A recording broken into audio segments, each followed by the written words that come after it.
Again, welcome to everybody who came in today.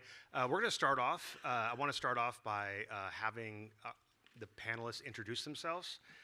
And so what I'd like for you to do is just introduce yourself, where you're at, and then give us 3 words that come to mind when you think responsible AI. 3 words that come to mind when you think responsible AI. So name, where you're at, where you're coming from, and 3 words that, and I'll start with Michael, and we'll work our way this way. Good morning, everyone. My name is Michael Baker. I'm Department Chair for Arts and Entertainment Technologies. I'm also an Associate Professor of Practice. My background is in game design and interactive systems.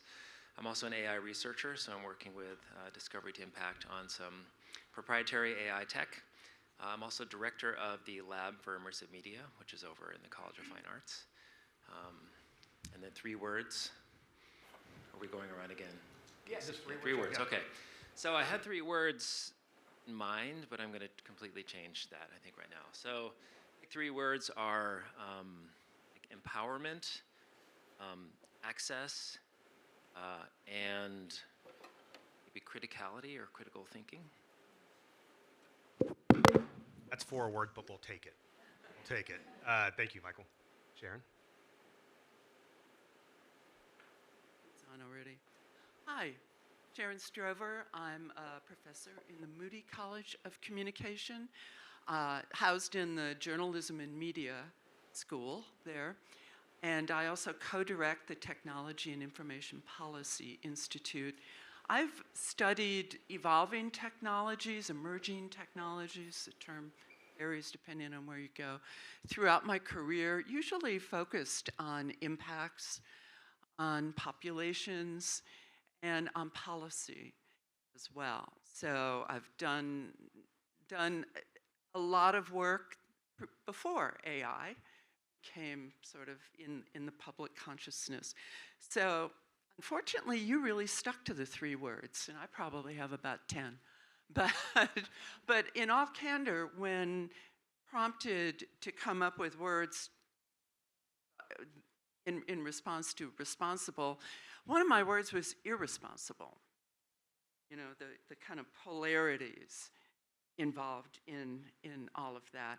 The second word is evolving or changeable, in as much as AI is not static, and as Sherry said earlier, it's not one single thing. And the third word is intrusive, which also has a lot of internal contradictions. So I'll stop there. Sure. Hi, good morning. I'm Hannah Hopkins. I'm a PhD candidate in the Department of Rhetoric and Writing. In August, I'll be an assistant professor of rhetoric and composition at Georgia State University in Atlanta. I've been working with Good Systems for a number of years, most recently with Sam Baker and Tanya Clement and the Bad AI and Beyond Creative Writing Festival. My 3 words are accessible, accountable, and my favorite word is situated. Excellent, thank you. Just a quick, I'm Casey Boyle. I'm in the Department of Rhetoric and Writing. I direct a digital writing and research lab, and I've been involved with technologies of all sorts. I try to look at cutting edge stuff, but also trailing edge stuff. And so I try to look at it from both angles. I guess we'll start off with the first question, and I'm just going to pose some of these questions to the whole group, and you all can jump in, and we can have some crosstalk here and there. But here's the first question. Fast forward 10 years to 2035, future-oriented question. Fast forward 10 years, 2035. What will surprise us most about how AI has reshaped teaching and learning in higher ed? And what do we need to do to make sure that surprise is a good one?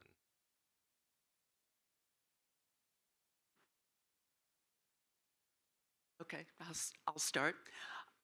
I think, again, reflecting on how higher education has handled other technologies in the past, I think one of the surprises will be that it's a lot of work. As Julie alluded to earlier, one attraction of the contemporary AI tools, especially Gen AI tools, is that they're easy. You can just go right in and come up with something. Output is easy to create. But to get meaningful output, to get the kind of output that reflects something that you are happy with, that is I'll use the word true, one of the little bombs that we might come back to at some point here, is really very, very, very difficult.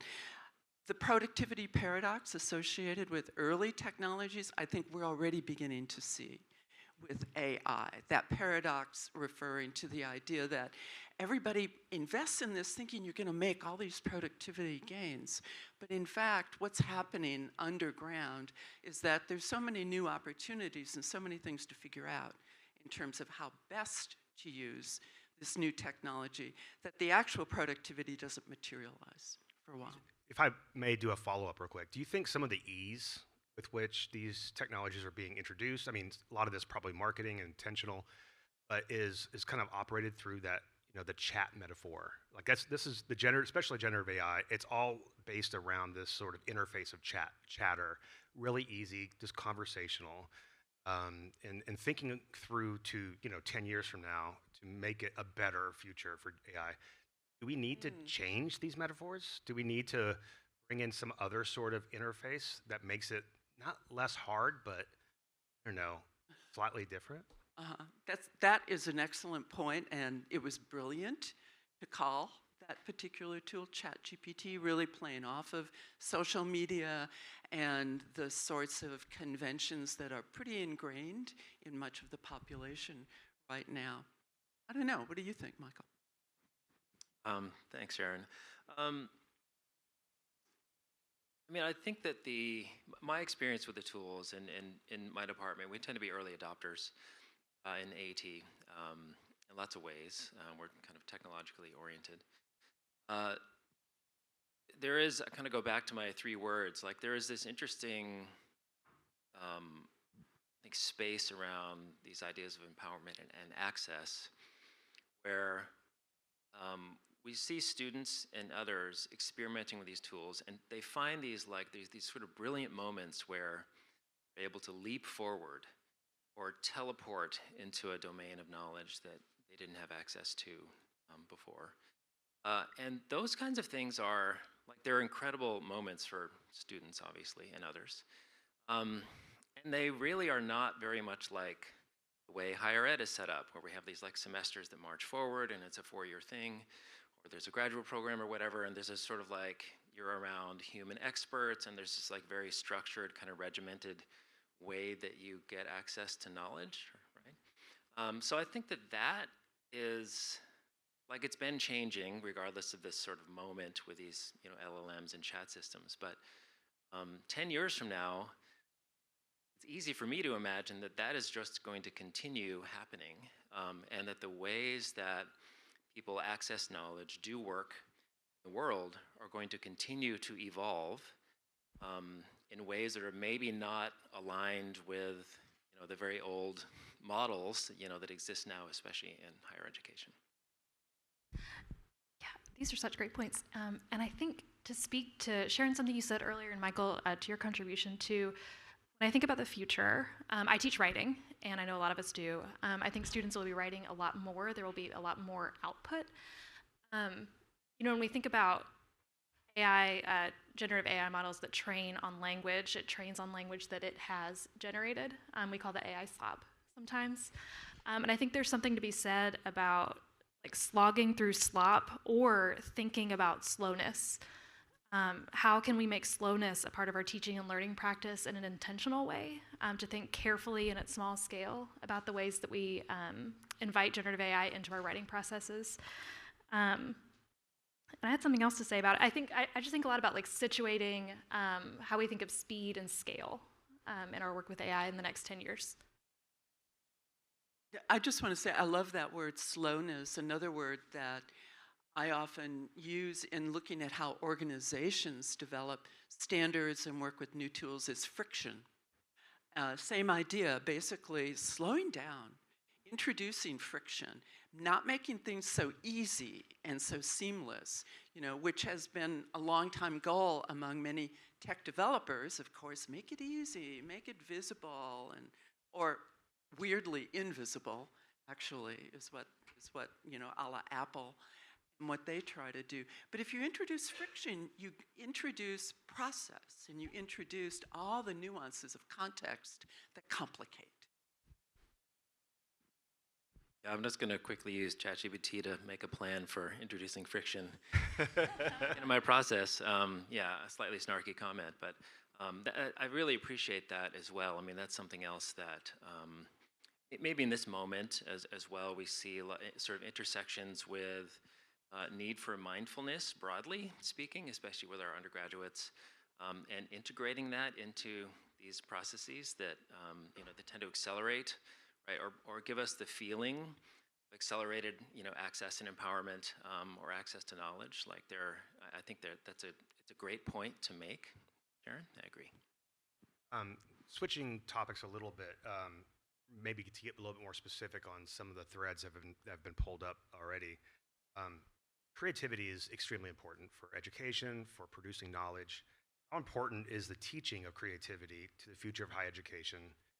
And more to the point, how should we navigate the tension between generative AI's promise of creativity and its tendency towards sameness? Start with you, Hannah. Yeah, thanks. To our earlier conversation about slowness, I think that what is great about the environment that we work in is that this is an opportunity to do that, to introduce slowness. When we think about preparing students for the workforce, I don't know that they'll have the opportunity to play with friction or collaboration in the same way that they will here. So I do think it's tremendously important to teach creativity here.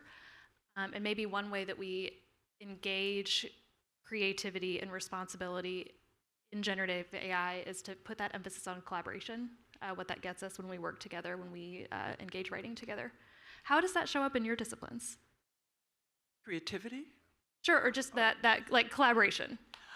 Boy, in so many ways. I'm just kind of playing off creativity and the collaborative process behind it. I come from a media studies background, of course, and the media that I study is intrinsically collaborative. It's usually larger scale endeavors. People have to work together.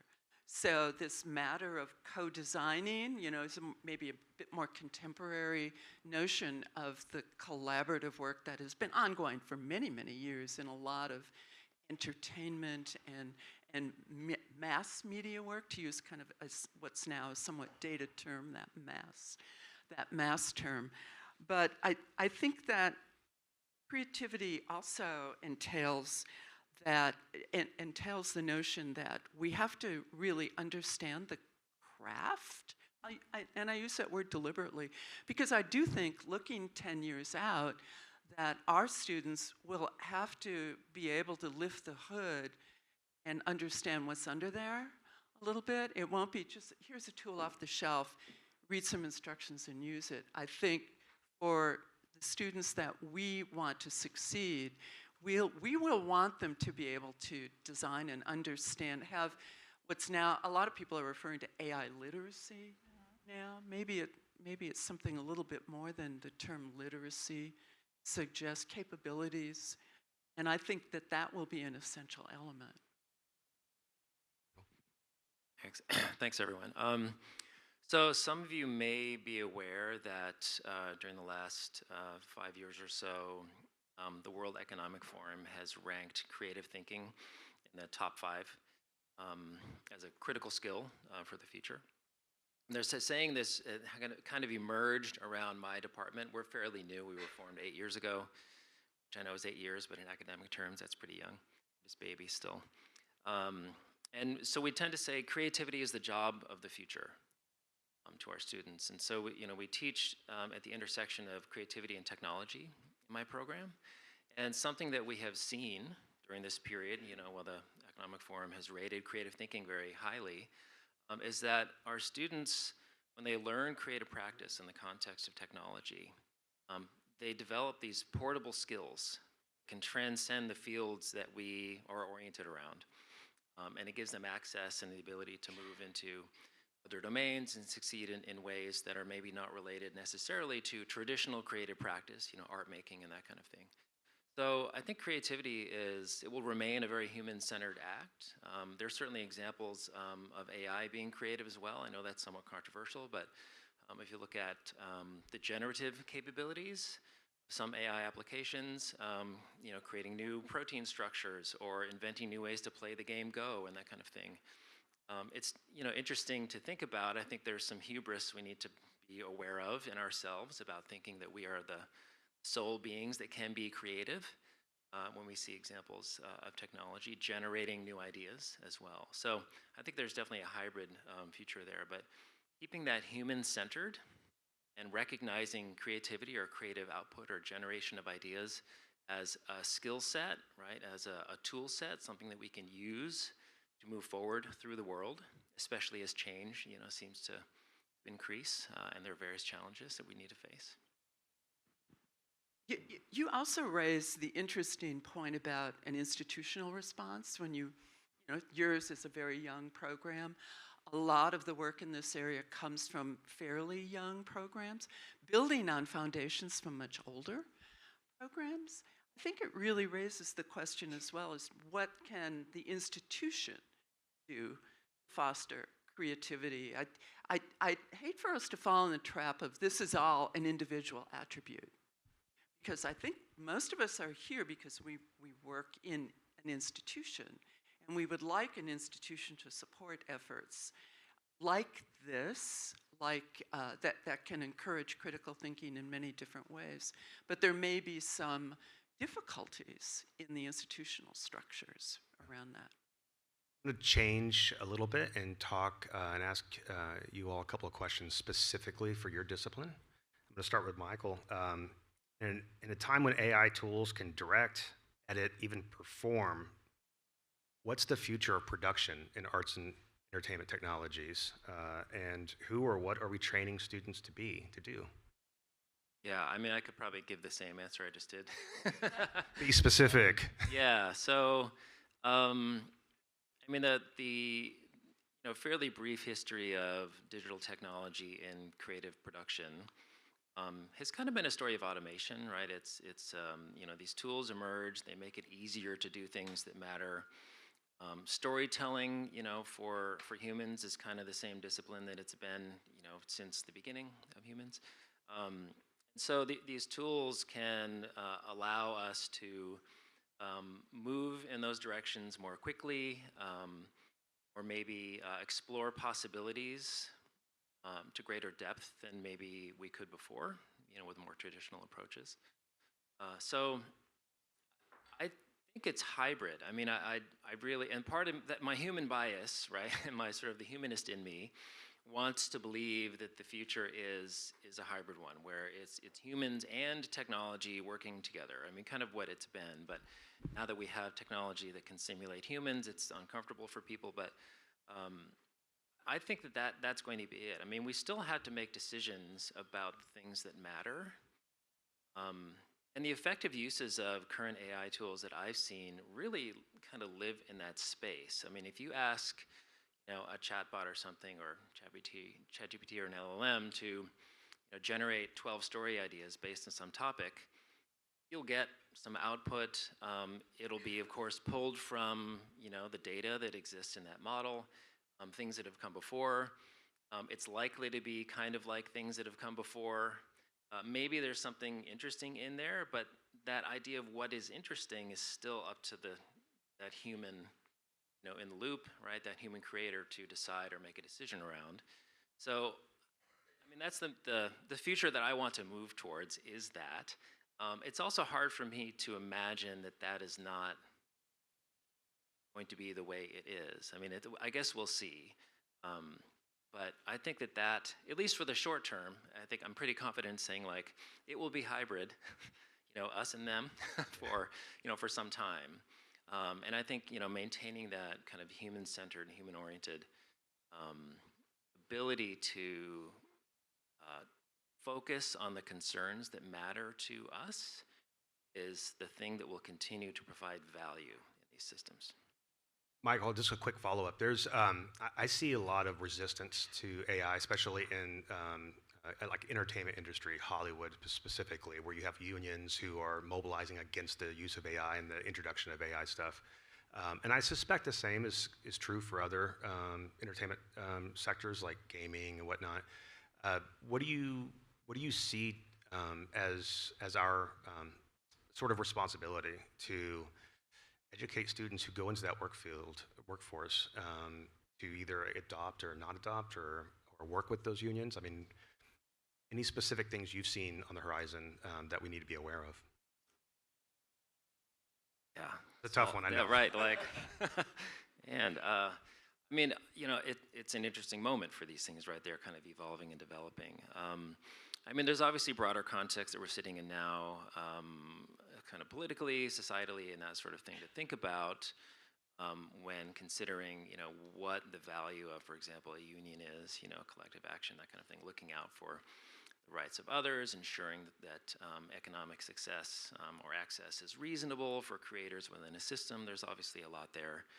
I mean, for our students, there's a sort of framework, soft framework that's evolving in my department right now. So, like I mentioned, we're early adopters. We tend to jump into these things. We feel that it's our responsibility to be aware of new systems and tools, things that are kind of becoming popular or seemingly changing the world. A few years ago, it was like blockchain and that kind of thing, which of course still exists, but the hype cycle kind of died down on that, so now it's the AI thing. So we tend to embrace these things because we feel that we have a responsibility to understand how they work as much as we can and work with students on working with these tools, thinking about how to use them, understanding how to think about using them as well. And so there's this sort of like framework that's evolving for us. And so when we consider using a new AI tool or using some other system in the context of a class or with students, we look at the ethics, look at the privacy, then we look at the legality, kind of what the legal picture is around those things. And so that's sort of those, and that's not very exciting, but those sort of three attributes right now are really critical to consider. Before you install cool new, AI app on your phone, like you really should be thinking about like, okay, how is this content sourced? Where does it come from? What is your privacy, right, using this? If you take a picture of yourself and upload it, where does that data go? Which is kind of media literacy. And then legally speaking, like, how is copyright intersecting in this space, for example, with, artistic works? And what does it mean to have a moral or ethical position around, say, the use of others' work in generating new novel content versus the legal, side of that? So, again, that kind of gets, it's unexciting to kind of dig into that. But I feel that we also have a responsibility, especially when working with students, especially undergraduates, right, who often come in and they don't really have these orientations, right? They're just trying the latest thing, or not. Some of them actually resist quite a bit, but coaching them and mentoring them on, thinking about these concerns and understanding, how to consider the use of these systems, in this context and within this framework, I think is really critical. Thanks. Thank you. I'm going to turn to Hannah and ask basically, what happens to writing pedagogy when the blank page no longer exists? The blank page is filled with predictive text already. How do you teach invention differently? How do you teach composition differently? It's a great question. When I figure it out, I'll let you know. Michael, I really appreciate the framework you brought up earlier. And to respond to Casey's question, I think I'd start by saying that I don't think any page has ever been blank, ever. I think that generative AI prompts us to think about the infrastructures that get pages to us in the first place. Predictive text is just one reminder that AI systems are built on a tremendous amount of labor and user input. And something that I find really exciting about predictive text, and then I want to get back to that framework that you talked about, is the way that it clues us into genres and how genre conventions get entrenched. I was at a symposium at Illinois State a couple weeks ago where some folks shared research about how some of our LLMs are not terribly good at looking at small differences in sort of outsider genres, and it won't surprise a lot of folks in here of training in women's and gender studies that it's women's life writing and similar kind of vernacular genres that are not well detected by AI. This, to me, is a really exciting opportunity to work with students about what genres are legible in our work with technology and how we might surface or engage new ones as we mediate and remediate texts. I'll also say about pages not being blank, part of my dissertation research was supported by our Office of Enterprise Technology. I think a lot of our folks in here know this. This was news to me. I'm in the humanities. But we have enterprise accounts with Google and Microsoft here at UT.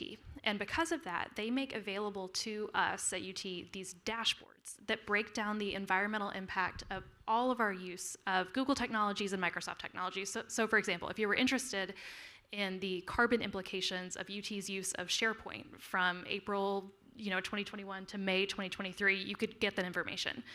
The way that they measure those impacts is across 3 different scopes, and the one that I found the most interesting looks at not only the carbon impacts of like our electricity use here, but also it takes under consideration the trucks that maintenance workers have to drive to service the data centers. It takes under consideration the way that we extract minerals to make the materials to make the servers.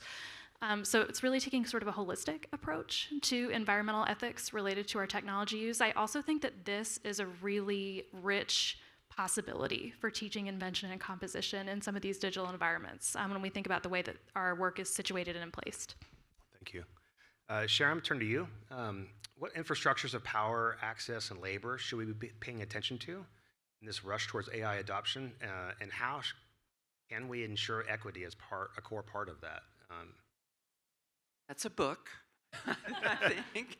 Start it now. But it really highlights this notion that we're dependent on the entities that have developed a lot of these tools to begin with. Certainly, we have internal to a big and resourceful university like UT the ability to design our own tools, but a lot of what we do already and a lot of what's in our future, I think, is using vendor-driven tools. That automatically creates a kind of dependence. And I think understanding the limits of the tools as the vendors have designed them, and perhaps even insisting on certain elements that are in those tools, i.e. working with the vendors to, I think co-develop might be overly optimistic, but at least to audit and to understand how the tools, how and when the tools work, how well they work, has to be part of the equation in our, as university folks, thinking through what power is. Michael was already sort of talking about some of the labor aspects here. I attended a meeting in Hollywood organized by a sort of socially minded group of production folks called the Guild. This was shortly after the election, and of course ChatGPT had already been out for a few years. And in all candor, that community, the entertainment community based in Hollywood, was really reeling and looking for a path. And one of the paths that they were most excited about was a storytelling path that would illuminate and I was going to say the word expose. That's not really. That's a little too antagonistic in its sensibilities. They were looking for a kind of authenticity, which is also a difficult term, as a way forward. Something that they did not see in the conventional Gen AI tools. Part of the problem with all of this, though, is that we have these terms. Responsible is one of them. Accountable is another one. Fair is another one. There are all these abstractions, and our Good Systems group deals with this all the time. They're very difficult to root, and this highlights the fact that we have to really be very conscious of the context in which we're using the tools and in which we expect some sort of beneficial outcome, because the context today in this classroom is not going to be the context that an IT professional faces in trying to come up with rules for the entire campus and so forth. The examples can multiply. So I think contextually driven decision making and ensuring that the creative work of our students and our own work as faculty and staff thinks through issues of dignity and thinks through issues of labor and what our labor is worth as we kind of make our way through this revolution in tools. I want to turn back towards the future and more speculative kinds of questions. Much of the discussion around AI and creativity is focused on the individual user, and you all mentioned a couple times collaboration coming up, and I'm wondering if AI has a particular capacity to kind of refigure curriculum around activity or collaboration, and if so, what would that look like?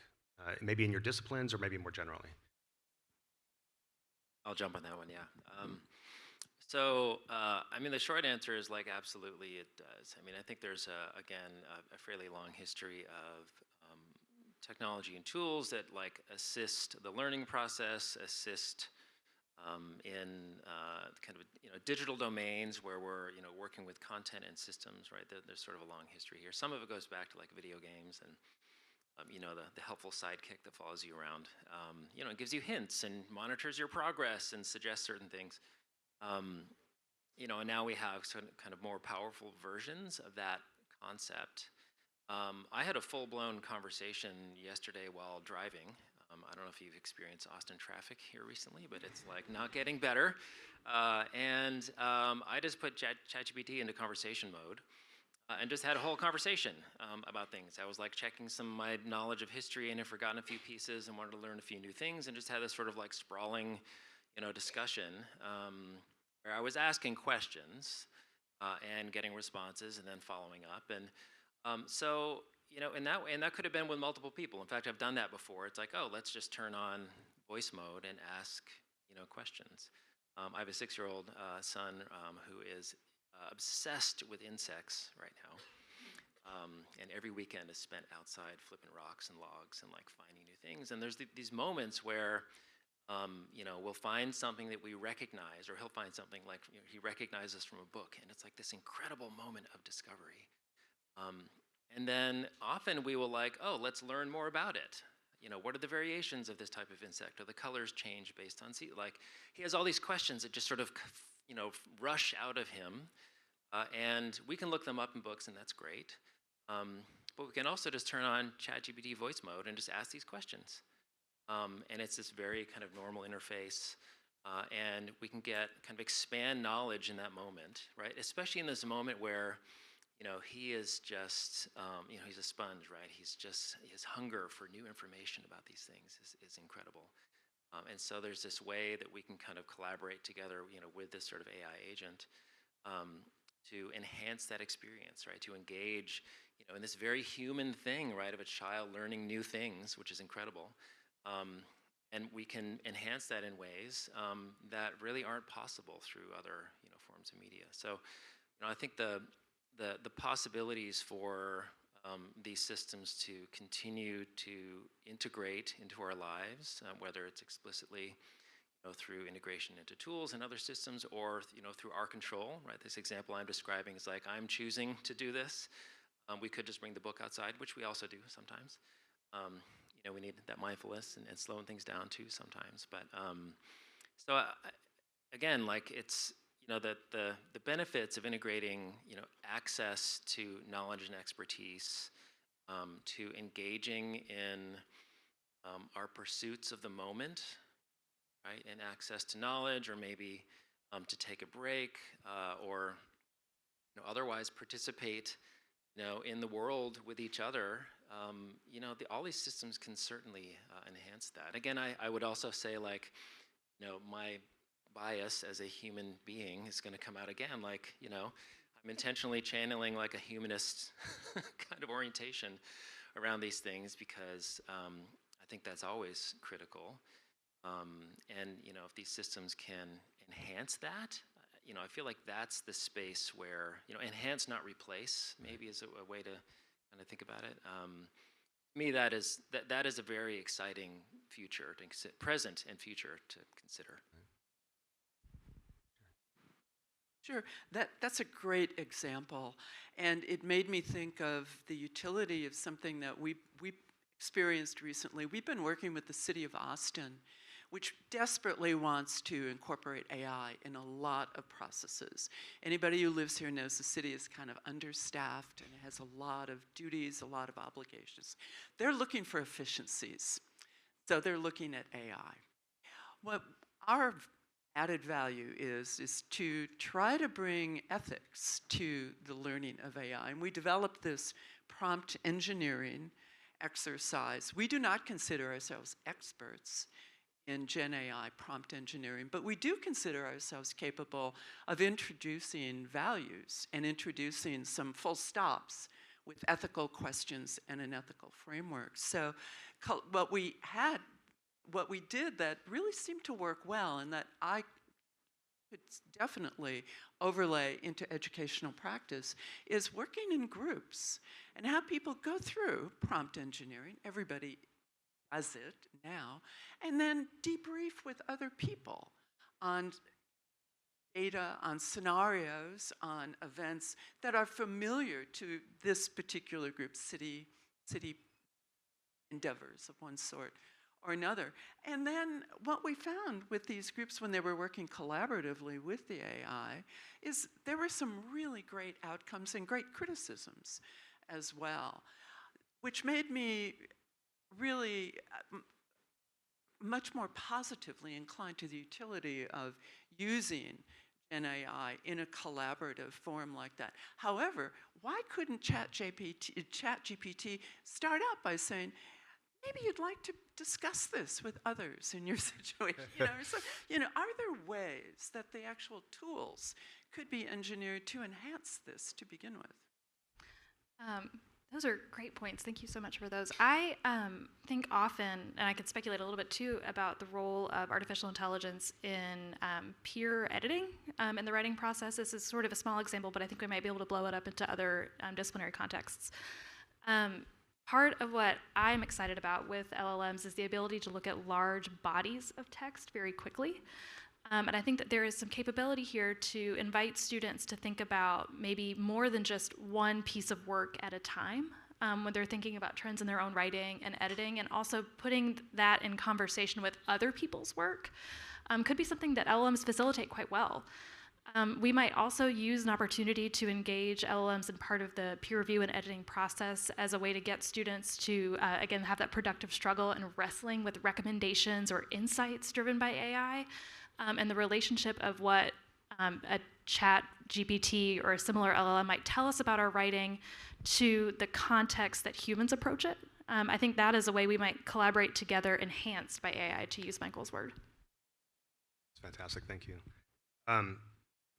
So this is we're all here about responsible AI, and a lot of times we think of responsibility as some sort of limit, some sort of boundary that we can't go past. But what if we were to reconsider that as not a limit, but as the conditions for more meaningful work?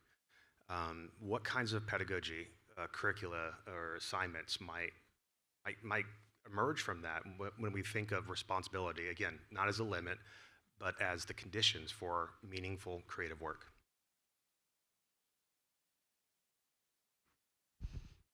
Again, we're hovering at the abstract there. I think it has to really come down to a context. And I love the fact that each one of us has had situations in which we were able to kind of foreground how creativity could unfold with responsibility built in. Oh, you were going to say something. This is like a rough draft thought, but we're all friends. It's fine, right? I've been thinking a lot about, I like your question, Casey, that responsibility isn't the limit, it's the condition. For a couple years, I've been thinking really deeply with ecofeminist theory, right, which brings together technology, sort of difference along the axis of gender, and also local concerns. And I think that when we try to nail down what we mean by responsibility, we can do that really productively in a context. And maybe our local context is our institution, or maybe it's Texas with our specific water and energy concerns related to the rapid adoption or sort of proliferation of Bitcoin mining facilities all over Texas, which I think a lot of us have seen, right? And I don't know where I'm going with this. I think what I mean to say is that when we take responsibility as the condition for the work that we do together, we might think about what a response is and what conversation with our local context might mean for the way that we engage work with students. I do love the fact that you've brought up environmental issues repeatedly here. And as some of you may know, the city actually adopted an AI policy a week or so ago. And environmental concerns were a plank in that policy with some demonstrated statistics, alarming statistics, regarding the use of AI and the drain on energy that implies. So perhaps that's part of the responsible threshold here. I think so. And just to add to that too, like this has been in the news quite a bit lately, you know, how much water, X number of ChatGPT inquiries take. Streaming media is intensively extractive to our water supply, and that's been the case for a long time. And what I'm excited about this conversation that the city is having is that it might prompt us to look at other media infrastructures and think about how they are also situated in those same sort of extractive, locally consequential ecologies. So I'm sitting here in this interesting discussion, and I find myself thinking things like, oh, well, I want like an ethics filter that I can apply to something I'm doing, right? And I think also kind of thinking about the student experience with all this, and to some degree the way that I use these tools today. If I'm a student and I receive an assignment that says, research this topic and discuss the ethical implications of X, or describe, the responsibilities of, a university researcher in this context. What I'm going to do is I'm going to do my thing, write that paper, whatever that thing is. I'm going to send it into AI and say, hey, does this, I've been asked to represent responsibility or ethics in this. What are the frameworks I should think about? Okay, here they are, great. Are these represented here? Oh, well, a little bit here, not so much here. Here's something you could add. Here's another critical point you need to add, to that content. So it's kind of a snarky response. Sorry, Casey, but responsibility is kind of is what it is, right? It's like it is a rule set. It is a constraint, and I think accepting it is okay, is fine, and maybe a necessity. The way that we engage with what that means in terms of the work that we're producing, and access, to these tools that can help us think through these things, along with collaborators, of course. That's sort of a superpower, right? Like that's potentially a really amazing thing to bring those things together. And again, especially for undergraduates who are new to even considering these dimensions very often, and often quick just to jump to the tools, right? Or try to get the assignment done, or just sort of solve for the grade or whatever. There's a real opportunity there to even examine, what does it even mean to be, responsible, right? Or think about what responsibility means in the context of given assignment as a citizen of the university, as a citizen of the world. And you can bring in all these interesting dimensions, like what are the economic impacts, and how do those compare to streaming and the use of my phone and my gaming computer at home that consumes enough power to power 5 homes on the weekends. Maybe every assignment has to have an environmental benchmark. How much AI energy did you use in this assignment? If we're going to do that, we have to do it for everything, because right? I got one final big question. We can have some follow-ups after that as well. But if you had to redesign one aspect of higher ed with AI in mind, but responsibility is the only constraint, what would that aspect of higher ed be? I'll ask it again just to give them time to formulate an answer. If you had to redesign one aspect of higher ed to accommodate AI, maybe not accommodate, but with AI in mind, but again, responsible, what aspect of higher ed would that be? I was just talking, so someone else. I have a big answer, but I'm going to wait. Well, I'll throw out something. Please. Just an idea. I haven't thought As it we're through here, totally. go ahead. What if responsible is really is taken seriously in this, and we insist that the institution have a relationship with students and with faculty, and be extremely transparent about all of the tools that are used both with us, on us, and for us. I'm suggesting a relationship with that vendor community that I referred to earlier that really shares what of our data is being used and how, what do we produce that is subsequently commoditized in some way, shape, or form, and how can we use that tool most productively from their perspectives as well. So transparency, it's more of a, let's redesign this institution so that we're all shaking hands and agreeing, and we all have some power, and we all have a stake in this, not so that we're subjects to a kind of faceless institution that's composed of processes that are invisible and opaque to us. That's I like that vision a lot. I've struggled with this question. Casey shared some of the questions he was thinking about with the panelists earlier, and I've been thinking about this for days. Sharon, your response makes me think about reciprocity in some interesting ways. I've been really interested in how our learning management systems surveil students for a long time. And how they make that data accessible. I think a lot of us have looked into that and maybe have had opportunities to discuss it with students. I think if I'm speculating a little bit, there might be a future where AI tools sort of divorce us from that sort of like surveillance or carceral instinct when we work with students, or maybe flip or reframe some of those dynamics in interesting ways to support just people being in better relation and right relation and shaking hands with one another. I like that image a lot that you shared with us.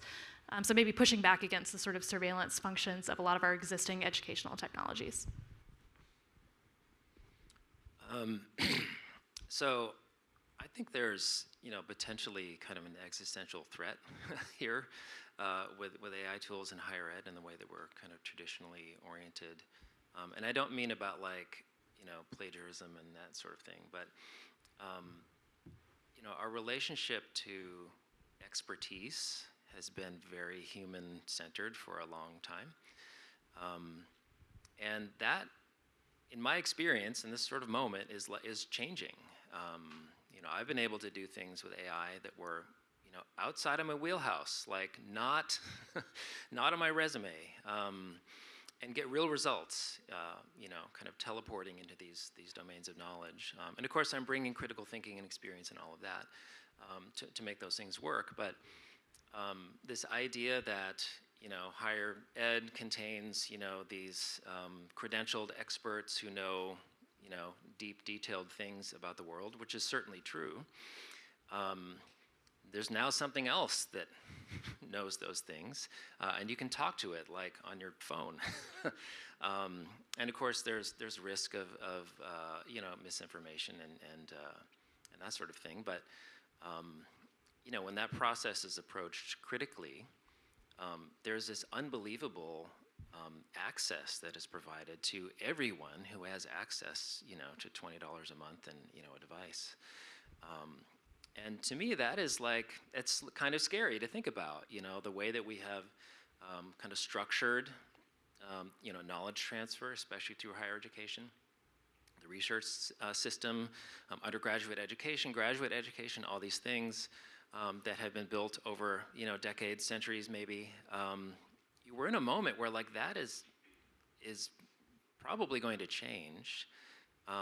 And if you just look at your students, right, talk to some of them, and understand or get a sense of how they are using these tools to move themselves forward. And again, whether that is solving for the A in the class, or doing the side project, with their friends to accomplish something that they couldn't before, that that's pretty amazing, right, to really consider.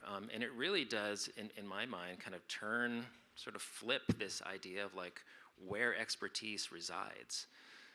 And so I think that there's a kind of a cultural shift that is going to have to take place. And if it doesn't, like, extinction is going to happen. It may happen anyway, right, to some of the existing systems. And so to me, it's that is the thing. It's like a cultural shift, and eventually some system changes too, right? Like the semester system, for example. Like, how many of you teach undergraduates? A lot of you. Okay, great. So how many of you have students who go through in less than 8 semesters?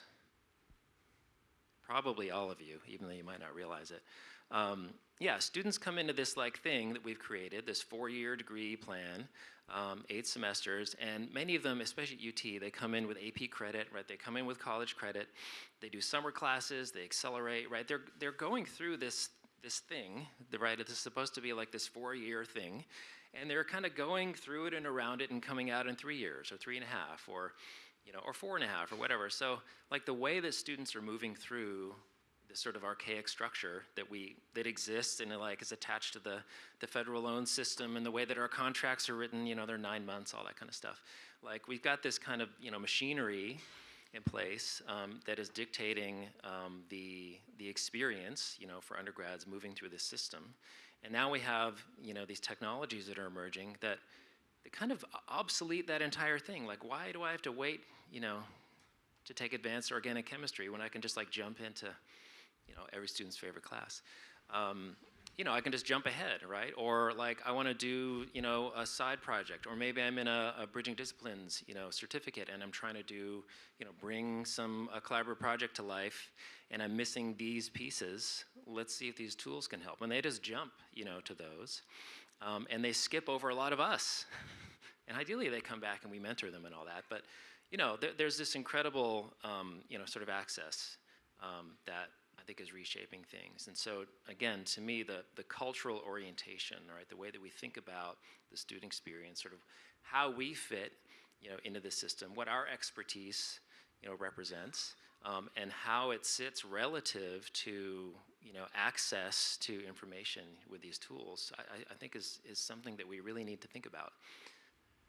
Those are terrific points, and I love the optimism in a lot of your examples. You said one thing that tripped me up, though, and that is the $20 fee per month, because I've spent a lot of research time looking at something called the digital divide, referring to broadband internet access primarily, documenting and trying to persuade policymakers that this was not good for society, this is not good for individuals, this is not good for quality of life, it's not good specifically for education and health either. But we're on the cusp of another one of these. And to the extent that the full use of these tools, whether it's in a privileged institution like UT, or whether it is spending that $20 on your home subscription for some AI tool, a lot of people are going to be left in the dust on that.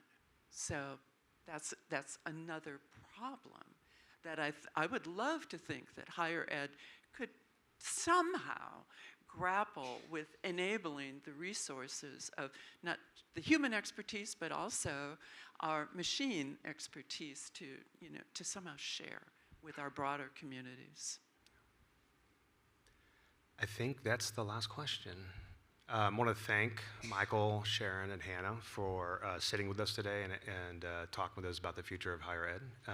And I want to say thanks to all you all for coming out. So thank you so much.